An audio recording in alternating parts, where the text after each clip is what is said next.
დღეების განმავლობაში სამწუხაროდ მოხდა ესკალაცია დაპირისპირების ძალადობის, რაც არავითარ შემთხვევაში არ არის უკრაინელი ხალხის და ქართველი ხალხის ინტერესებში. რომ ქვეყანაში ადამიანის უფლებების დაცვაზე, ადამიანის სიცოცხლის დაცვაზე, კონსტიტუციურ სპარგლებში პროცესების განვითარებაზე პასუხისმგებლობა ეკისრება ხელისუფლებას.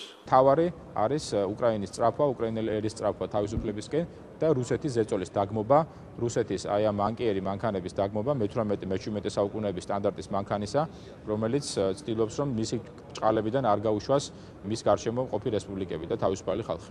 მახსოვს 90-იან წლებში რუსთაველის პროსპექტზე გაჭაღებული ძმათამკვლელი ომი თბილისში, რამაც სავალალო შედეგები მოიტანა ჩვენი ქვეყნისთვის, მისი გაყოფის თუ ხალხებს შორის მრავალწლიანი, ადამიანებს შორის მრავალწლიანი დაპირისპირების სახით. ამიტომაც აქაც სცენარი მსგავსია, ამიტომაც ჩვენ ქართველები მოუწოდებთ უკრაინელებს მოძებნონ ძალა თავის თავში, რომ პრობლემები მოლაპარაკებებზე გადაწყვეტონ, თორემ შედეგით ყველა იზარალებს. რა ხდება უკრაინაში, ეს არანაირად არ შეიძლება ჩვენ დაუკავშიროთ სოჭის ოლიმპიადას. სოჭის ოლიმპიადა არის სპორტული ღონისძიება. მითო მიუხედავთ იმისა, რომ მასში არის პოლიტიკური ელემენტები თავისთავად.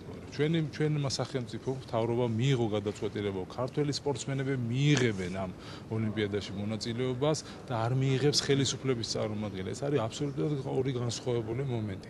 ამ ფონზე ჩვენი ჩასვლა უბრალოდ არის ასე ვთქვათ, კიდევ ერთი ჟესტი ქართული ხელისუფლებისა, რომ ის არის აბსოლუტურად არაადეკვატური და აქვს მხოლოდ დათმობითი პოზიცია. სამარცხვინოა გარკვეულწილად ისიც, რომ სოჭის ბოიკოტირების თემებში არ ფიგურირებს ქართული თემები.